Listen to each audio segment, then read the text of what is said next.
So, have you seen Charlie Willy Wonka? Is this the one you saw, or did you see the Johnny Depp?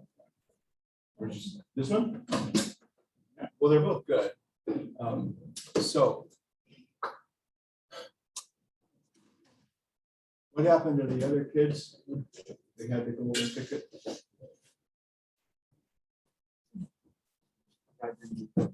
They got greedy and there's karma in Willy Wonka's factory, right? So you take something and abuse it, and there's consequences for that, right? So he didn't punish them; they just got what they had coming.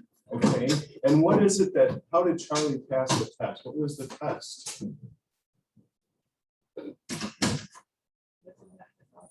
Yeah, he took it, right? Because like nobody's going to notice him. Okay, and so Willy Wonka had to know that the person who's going to succeed him isn't that kind of person, right? So all of the other children were very much this kind of person. Charlie has that nature in him too, but there was something stronger in him that made him want to do the right thing, to be honest about it. And if you're going to be the next Willy Wonka, you have to be about everybody else's well-being. You couldn't have some kind of greedy thing going on in your system. And what did he have to put it through to know? Isn't it interesting? Is that the boy there, Charlie, is that Charlie? Yeah, Charlie and his grandfather thought it was over when he said, you lose, you don't get the chocolate, but that's not when it was over, but they didn't know that. Only Willy Wonka knew that.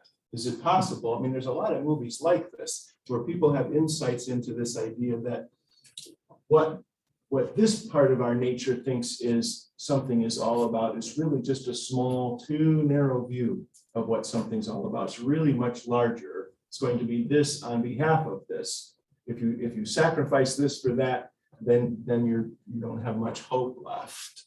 The other one I showed you, because we're going to talk about faith today, is so have you seen Bye Bye Birdie? You know that? No? No, it's really old, super old. But anyway, it's a great movie.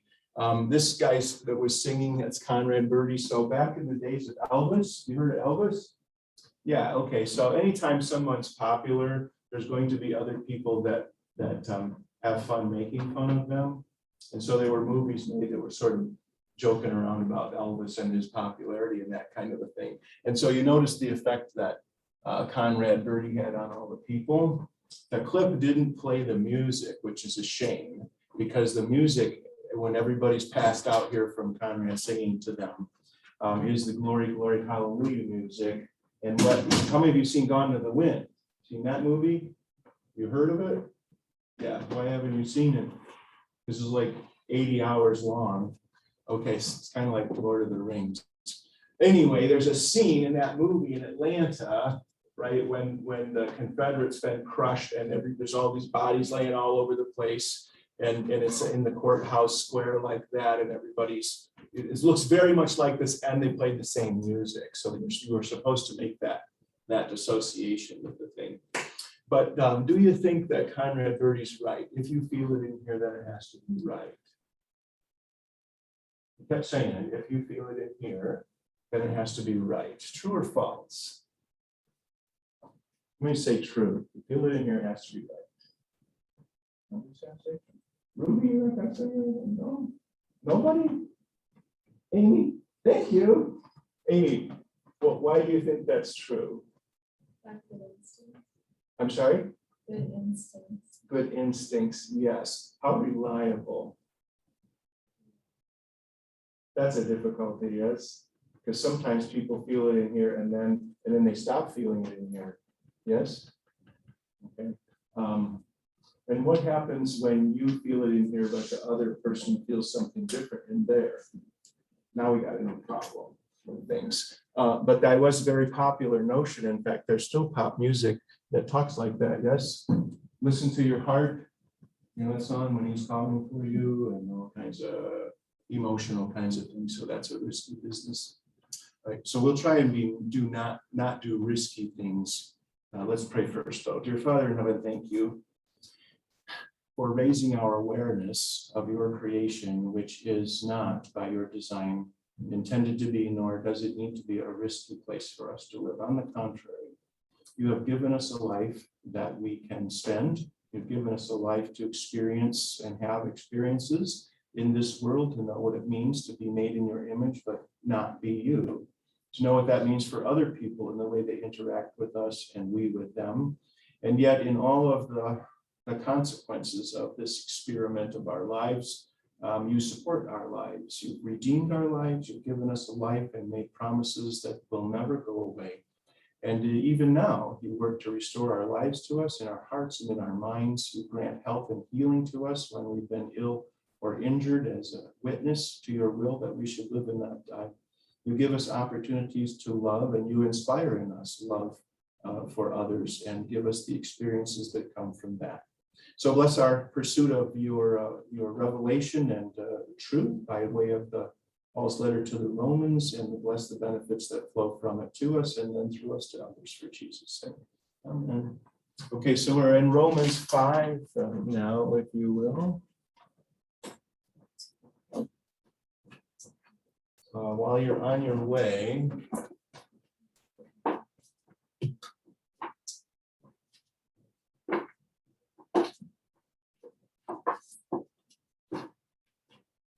does anyone have an answer for this question? When is the best place for a person to be? The very place where people love them by disagreeing with them.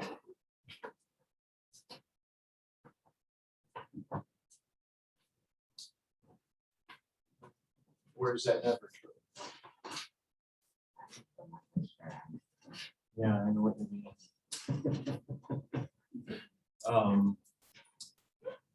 For example, institution of recovery from addiction of one kind or another, right? So the nature of the addiction is that I have a craving, and the craving tells me that the solution for it is to satisfy it, yes? But now I'm in a place where everybody disagrees with me, correct? The solution for the addiction is to not satisfy it, but deny it. It's always going to be no. The answer is always no to that craving. That's the solution. Hospitals sometimes are places like this, yes? Not only for people that are afraid to undergo the treatment, but even after treatment, a lot of times after treatment, there's a lot of therapy to be done, correct? If it's orthopedic, for example, in nature, a lot of people don't really want to do that kind of thing. Say, no, I'm happier and more comfortable if you don't make me do therapy today, right? Yeah, too bad. You need to come and do the therapy kind of a thing.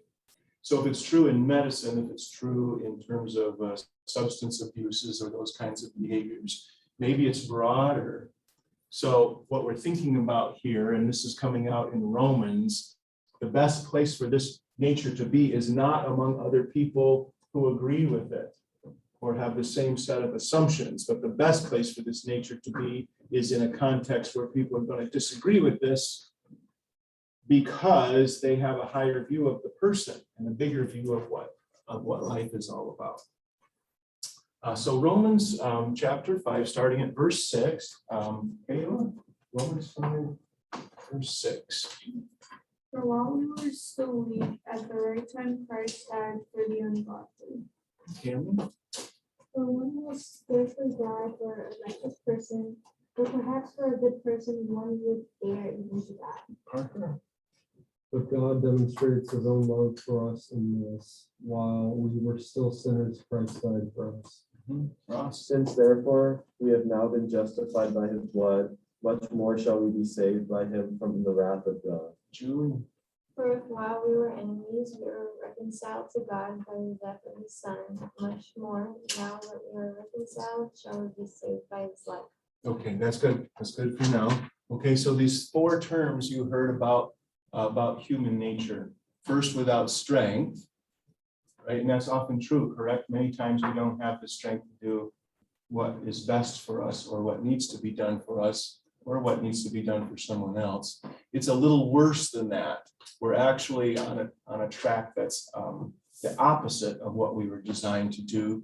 And it's a little worse than that. Sinful means that there's actually energy and determination in going the opposite direction for life and health and goodness, and all those sorts of things. And then it's actually a little worse than that, is that we're actually enemies of God. So there's kind of an active, negative consciousness that's antagonistic and resentful and bitter and hostile, all that kind of language between this nature and God. You could probably see why, right? Because this nature, being proud as it is, resents the fact that there is still a God who is more powerful than me. Remember Jafar? He's a great example of this nature, right? He just hates the idea that someone or something is more powerful than him. And that's how Aladdin set the trap, right? Yeah, you're not the most powerful. The genie is more powerful than you are. And he didn't catch that idea. Okay. So, and of course, it's all because of a reversal of understanding of what it means to be God. So you're made in the image of God, but you're not God. So you misunderstand what that means. That's what happened to Adam. So you're thinking always in terms of control without purpose, except for controlling them just for that sake, to make you feel like you have the power because you can make other people do what you want. It has nothing to do with their health or life or well-being. Okay, real strength, real power, God himself, the nature of God is to provide. And part of that's demonstrated by God's love or willingness or gracious support of these lives, even while they're opposed to him. And you see that best in the life of God incarnate in Jesus Christ. So even as look at the things that he did, right? He's healing people and he's feeding people and he's defending people who are under accusation, raising the dead. The way this establishment viewed that was as a threat, and so they were determined to execute him, and they did. Okay, so do you think 1, 2, 3, and 4, those characteristics of our nature, such as it is, are compatible with a free will? So what I'm asking is, given this description of our nature, what's the likelihood that this person is going to be a Christian? A New Testament sense of the word Christian. You're going to change your nature and now love other people instead of yourself. You're going to be humble instead of proud. You're going to be sacrificial instead of selfish. What's the likelihood that this person's going to accept Jesus or decide for Jesus or any of that kind of language, given this description? The likelihood? It's not just approaching zero, it's actually absolute zero, isn't it? That nature is never going to change. Okay. Other things about a biblical notion of free will or not. So God does the choosing, we don't do the choosing. It's not even within us to direct our own way.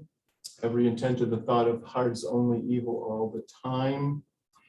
Interesting in the conversation, we'll get to this in John 8 between Jesus and the religious establishment.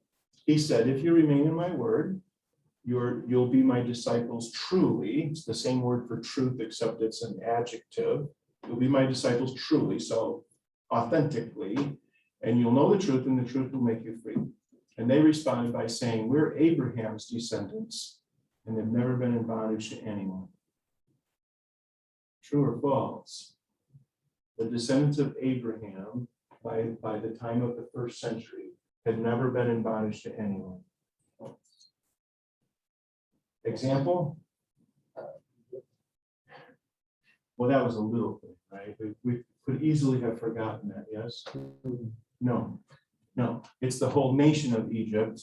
Not how long were they in bondage? 400 plus years in Egypt.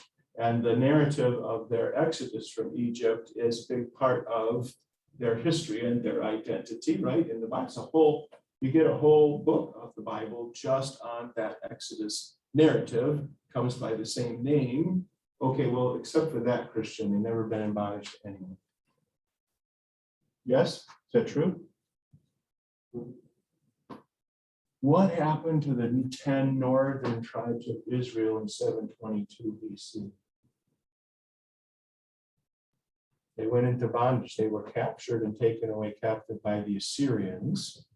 Okay, and then they were redistributed, and then they intermarried in all these places where the Assyrians distributed them. And then gradually over time, they moved back to that original area they were from. But now they're not Jews anymore because they intermarried. They have a name that you might be familiar with. They're Samaritans. So how did the two tribes of Israel that remained, what was their attitude about Samaritans? Remember, that's like they're the worst, right? They're traitors, they're corrupt, they're what's the word? Defiled, all this kind of unclean, all horrible language. Okay, so no. All right. But that was them, right? So you still have the two tribes, Judah and Benjamin, and never mind Egypt, never been in bondage, correct? Except for 587, what's that? That's the Babylonian captivity. Babylonian captivity. Okay, fine. Except for that, except for Egypt, Assyria, and Babylon, they've never been in bondage to anyone, right?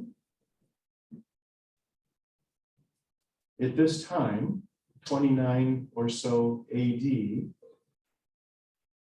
was the Jewish nation independent? No. Who was in control of Israel?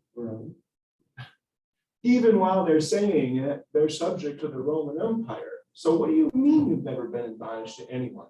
But it does sound a lot like a person that you suspect has an addiction, right? Like you should probably quit smoking. And the person will say, well, I can quit anytime I want. Okay, so go ahead. Answer? I don't want to. Yeah, okay. Well, so then actually I suspect you can't. You just won't be honest with yourself about it. But remember too, let's be sympathos here. If our world is collapsed into this nature, wouldn't you say the same thing? I do. Right? I have to live with myself, so I have to sort of maintain this idea that I'm still in control, even though time after time and moment after moment, I'm not. Something outside of me is more powerful than I am. And if it's not a substance, like cigarettes or alcohol or drugs, it could be an activity. What about gambling? Yes. What about overworking? There are people who choose to remain at work and in so doing avoid other responsibilities that are unpleasant to them, yes, that are harder to do, yeah. What about just anger? What about things that trigger our anger? I don't want to be angry, but all of a sudden I am, but I have to live with myself. So not only am I subject to all these forces, I'm also going to rationalize them or justify them, that I have a right to feel this way. But that also is something I'm bound to, because I have this sense that I have to justify myself, because there's God out there, which makes me resentful about that and makes me angry, maybe. Okay, so there's that. They returned to Egypt in their hearts. So actually, the Israelites that God brought out of Egypt never actually came out of Egypt. They remained in bondage to the things that they loved about Egypt, which were all selfishly oriented.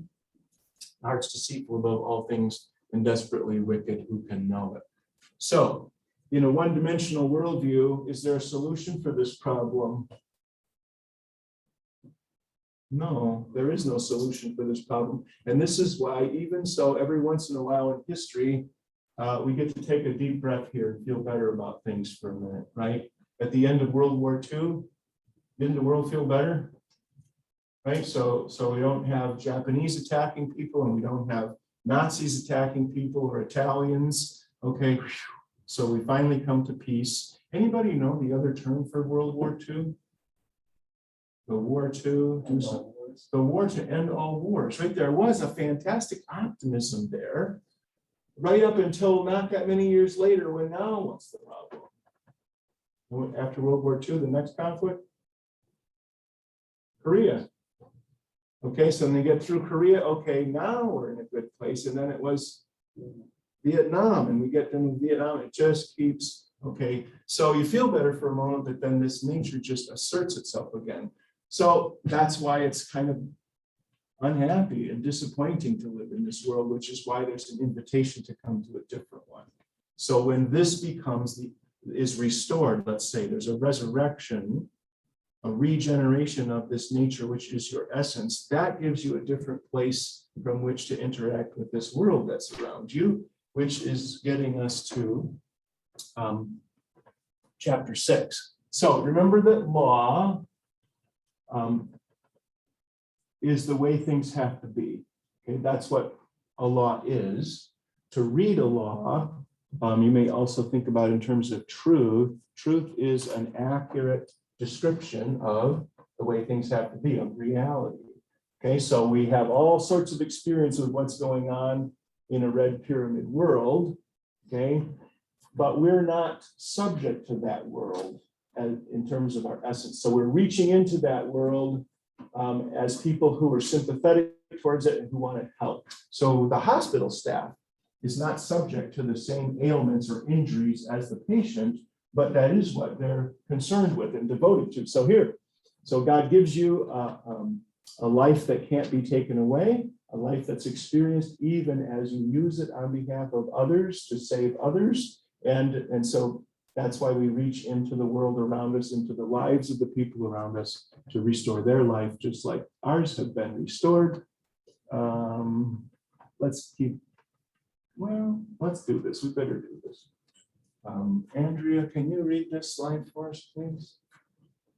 Oh, let me have Zariel do it, Bishop. Zariel? Christianity, as most people know, only benefits you when you are dead and live forever in heaven. True or false? How's that sound? You don't get the payoff for being a Christian until you die. What do you think, Chase? No. Amy says no. Chase? Isn't that what people talk about? If you're Christian, you die and you go to heaven. That's the deal, right? What about now? What about now? What about now? I'm competing with everybody else and hoping I don't make God too mad about it, so I don't go to heaven when I die. False, Amy. Why? It's like a journey through life. Oh, you mean so it means something now? Yeah. Like what? It means to have like guidance, support. Guidance and support to help me be more proud and selfish. To be a better person. The better person, yeah. Okay, so it's a little bit tricky statement that, as most people know it, that's true, but the benefits actually, it is when you're dead. But what we're thinking about is not when your body's a corpse. We're thinking about when you step away from this nature. Right? The whole thing about being dead is that it's not active or operative. So when you know that you have a different nature, and that's the essence of who you are, that's where your consciousness is. This is already dead, which is why eventually it will return to the dust, right? And the value of this model starts right now. At every moment it's valuable. And also, it's a common misconception, but the goal of Christianity is not heaven. That's temporary. The goal of Christianity is a recreated heavens and earth with a resurrected body, where all of the things that were present in the first place are restored and will be good permanently. What's that? Both. Yeah. Statements are more interesting if you kind of mix it up so that it's not all that simple. Yeah. All right. So Romans 6, starting with verse 1, Grace, please. What shall we say then? Are we to continue in that first way? Yes, Grace. Don't you think? I mean, really, if God forgives everything that you do that's wrong, and wrong is fun, then this sounds great. Yes? You agree? Notice why Paul makes the statement. Paul makes a statement that our human nature is going to jump on. Yes? Like, yes. That's why he says it on purpose. But there's some insanity to that, right? And he's going to come to it. Can surgeons today do some extraordinary things when we have injuries?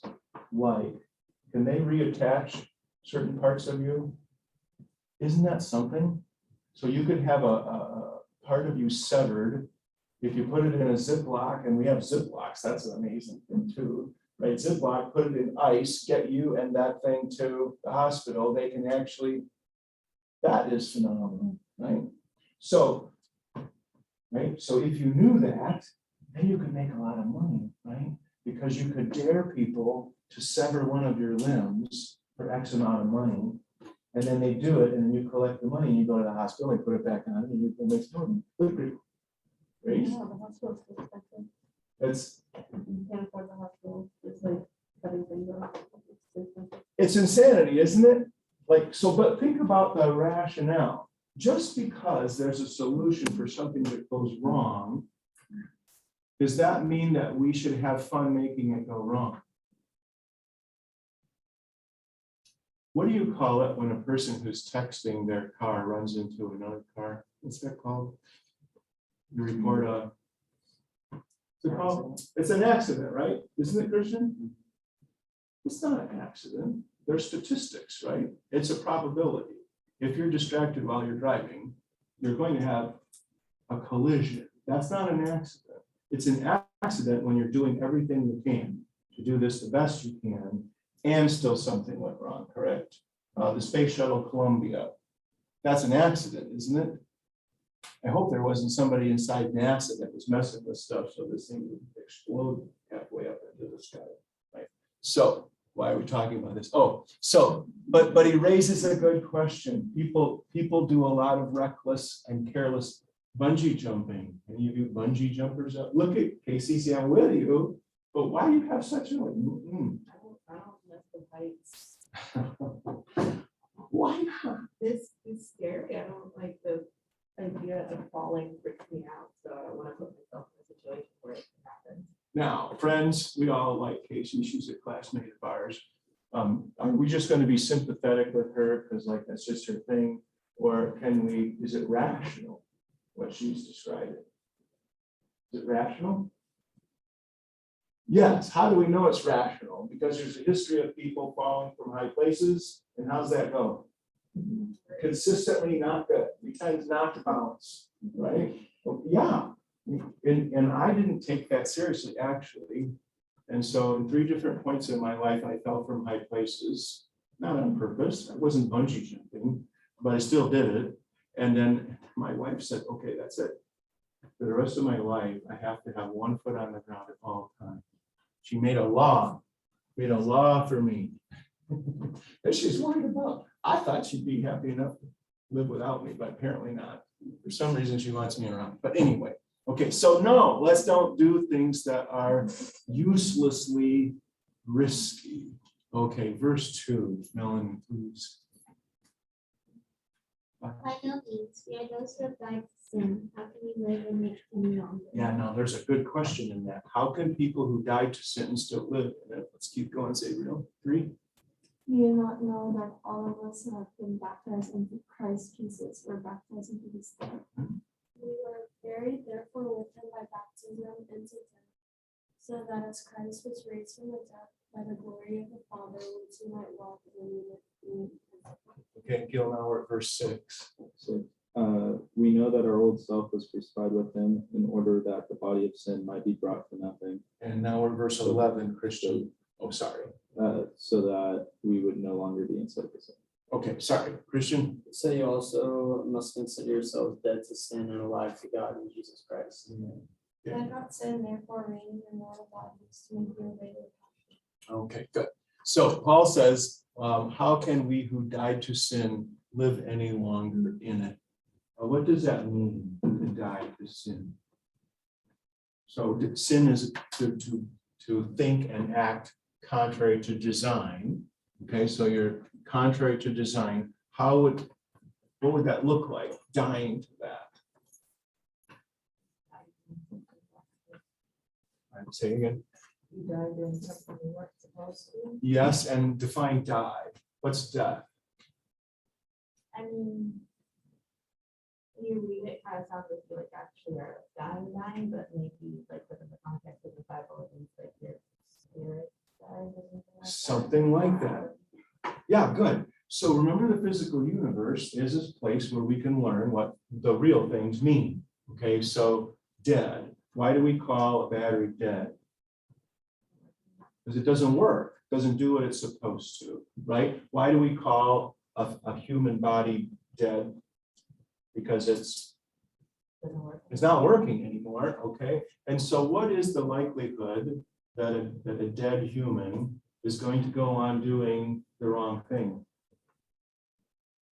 Not happening, right? So you could have a dead alcoholic and you can surround them with cases of alcohol. They're not going to touch it. Doesn't work. It's not attractive to them anymore. It won't work.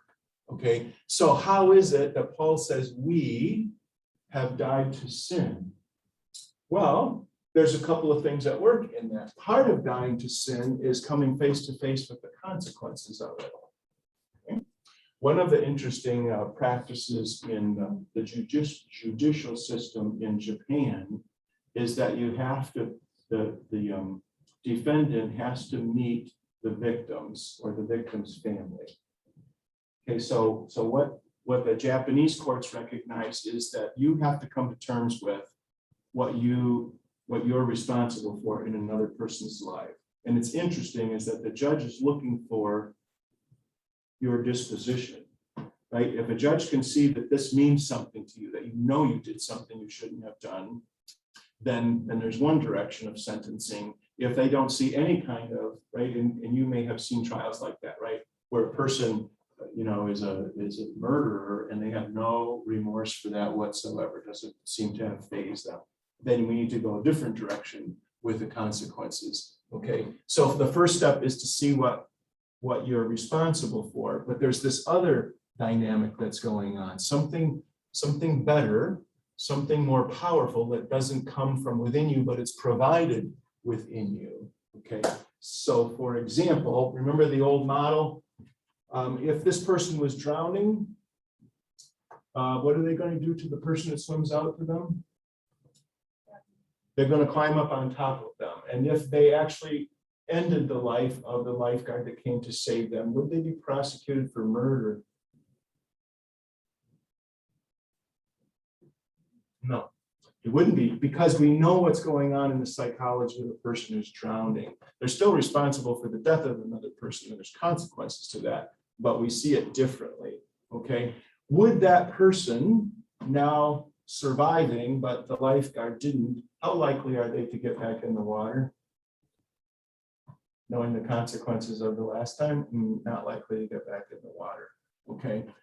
At the same time, what if they were inspired to try and give back, to give their life back on behalf of someone else like themselves? So in other words, I'm responsible for the loss of a lifeguard. I'm going to take responsibility to replace that person, and I'm going to put my life at risk for the sake of others who are drowning. Those are the dynamics at work, because that's exactly what Jesus does. I made all of creation, so I bear responsibility for all of it. I'm going to come and restore the lives of the people that are being lost. So how's it happen? Do you not know, verse 3, all of us who have been baptized into Christ Jesus were baptized into his death. Anybody baptized in the room? Were you baptized into Jesus' death, Andrea? I don't think so. I don't think so. So what's he talking about? I don't know, right? Did the death of Jesus was a trading of places. Okay, that's the death of Jesus, kind of abbreviated or in shorthand. Okay, now, is Paul talking about that time when somebody took you to probably a box with a cross on top and they put some water on you? Is it? Yeah. Well, of course it doesn't work then. I mean, just think about it. How's that going to work? If this is what he's talking about, then anybody that gets wet in the rainstorm is going to be a Christian, yeah? No. And there were people that thought that way, actually, in different times of history, like under Constantine, for example, but in other times and places, the government made you go through this process, as if that physical process that was imposed on you was going to change something about you. No, it's not true. Okay. But what happens if you take this person and you put them in the water and you hold them under the water? Are they going to continue to do bad things? Ruby? Huh? Our little kids, the little kids have trouble doing the right thing. Especially 2 and 3 year olds or 7th graders, right? Okay, Ruby, if I baptize them, if I hold them under the water until they quit squirming, are they ever gonna do a bad thing again? No, never. Okay, now, the thing is, I have it right, don't get, this is how it's supposed to go, but is Paul talking about water? All of you who were immersed into Christ Jesus, is he talking about something that happened with H2O in a moment, in a box? Or is he talking about a life that's lived in a different context? See? So water in the first place is a reference to truth, whether it comes by natural revelation or by biblical revelation, you're living in the truth. Isn't it true, if I put this nature underwater, it doesn't function the same, does it? There's different physics at work under nature, underwater. And that's the idea here. And this nature of yours is a product of the water. So it operates actually in a most fantastic way. So it's a little bit like marine animals. Have you ever seen like a walrus on land? It's not graceful, is it? It's kind of hard to watch. Have you ever seen them in the water? It's quite fantastic. Right? So what's the thing that you know as baptism? That is a confirmation that this whole dynamic is at work. Okay, so it's a physical experience like your birth that tells us there's something much more important at work here. Were you buried with Christ? Anybody? Who's the baptized people? Chase, were you buried with Christ? I don't think so. How would we know? Were you alive 2,000 years ago? They didn't stick you in a cave, roll the stone shut. Actually, the answer is yes. And you were crucified. And the reason that can happen is because of the nature of this person, Jesus. So that as God can take the place of every single human being that's ever going to live. So everybody, the whole human population was embodied by the Son of God as a man during the whole course of his life, including his crucifixion and his death and his burial. Okay. Part of that also has to do with what we learn from a crucifixion. Anybody remember why we crucify people? Roman government, why do we execute people by crucifixion? Remember, we talked about this at least once.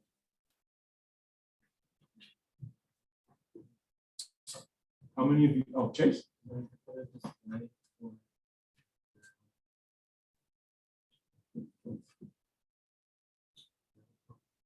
Can you say it louder? Like neighboring nations.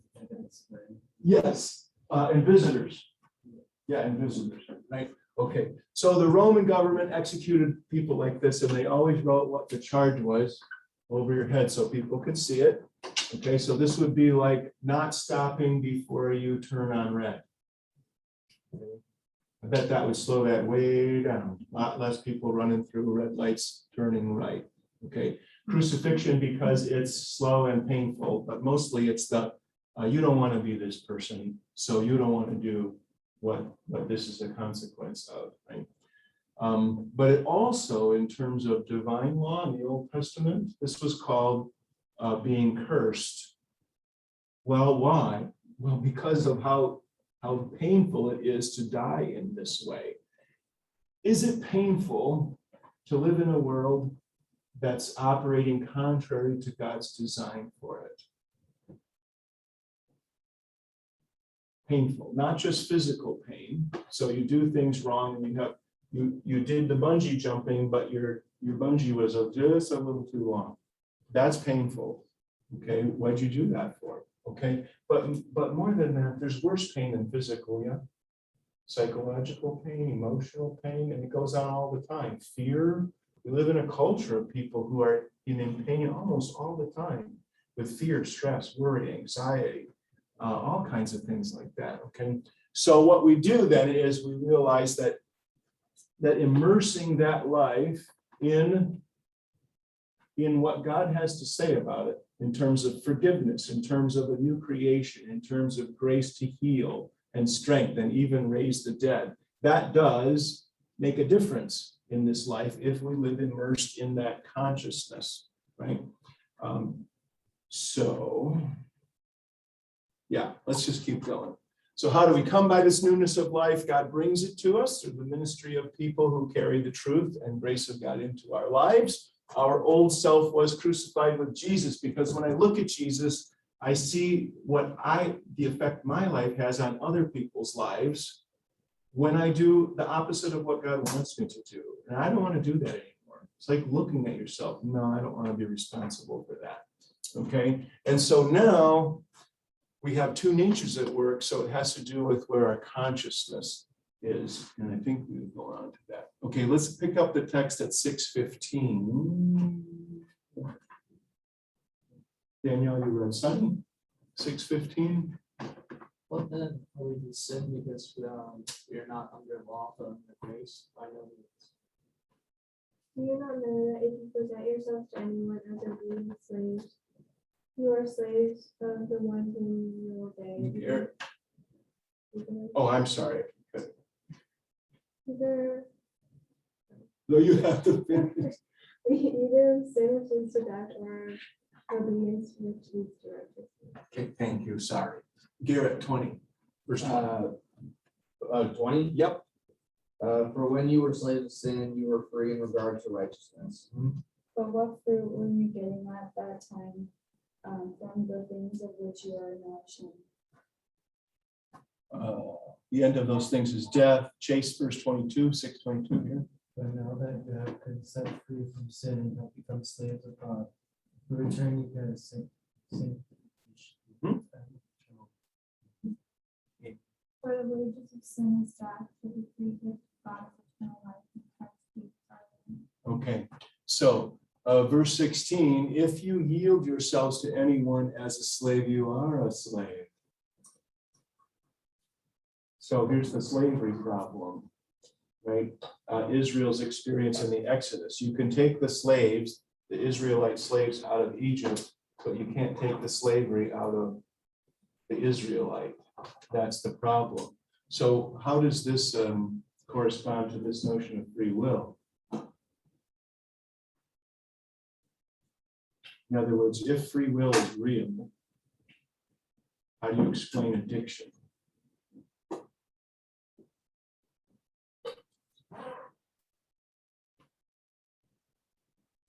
Okay, so the free will isn't a solution to the problem. Because the will of this nature isn't free, and God understands that. He knew it was coming, he's compensated for it, and he has a remedy at work for it.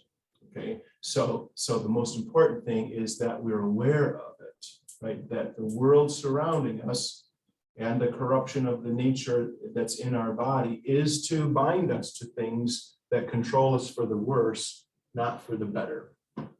Example, is communism at its core evil? Communism, the idea that everybody should share a common responsibility for the good of everyone else. Is that an evil idea? No.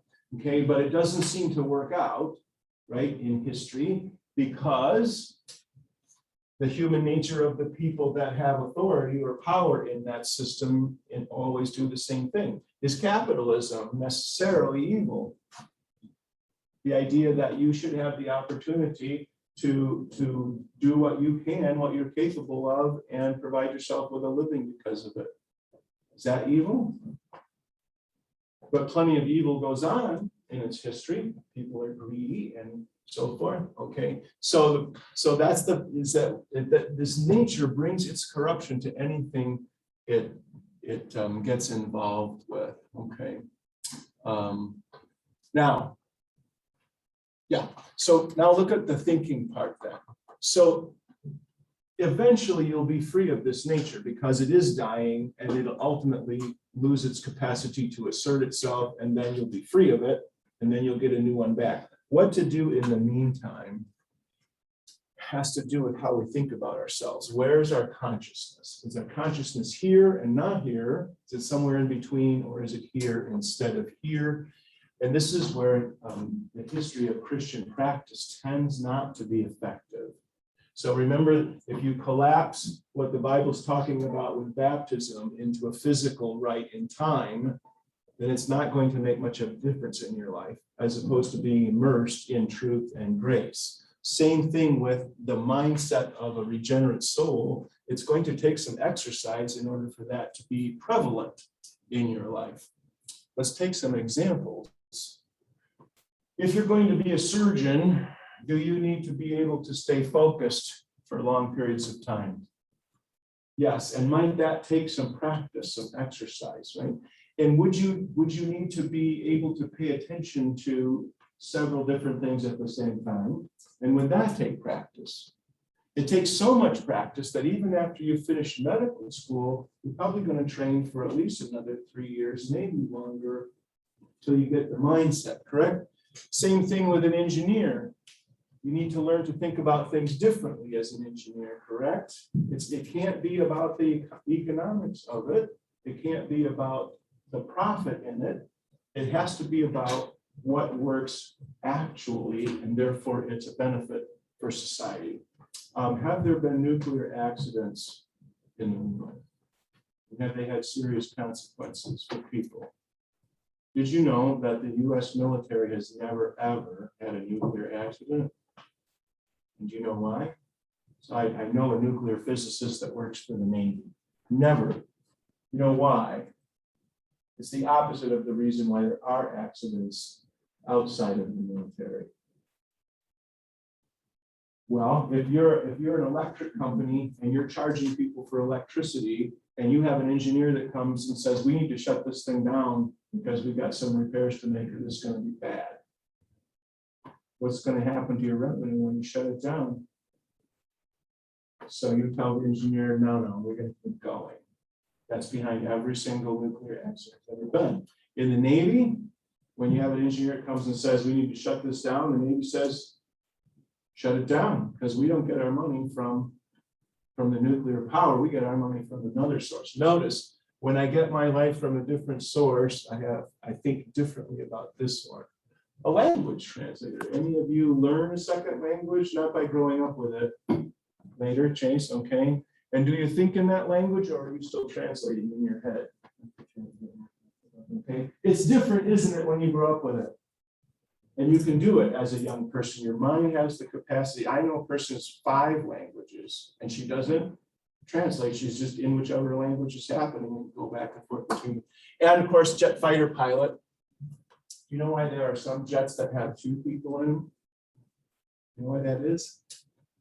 The jet's going so fast that the pilot has to stay focused on where this jet's going. The second person takes care of all the other stuff that's going on. Say, hey, by the way, you need to do X kind of a thing. Okay, so this is why not take the same approach as a Christian? Might it take some practice for me to think differently about being slapped on the cheek? What did Jesus say about that? Someone slaps you on one cheek, slap them back. Oh, no. Yeah. Offer them that might take some work, mightn't it? Okay, so to love someone, especially when they're my enemy, to do the best thing for them instead of reacting according to the instincts of this nature, that might actually take some practice, just like these other people practice. Okay, well, we got a whole 2 chapters done, but we'll finish on Pride and Romans, because we got to keep going. If you didn't get your paper, I have it for you.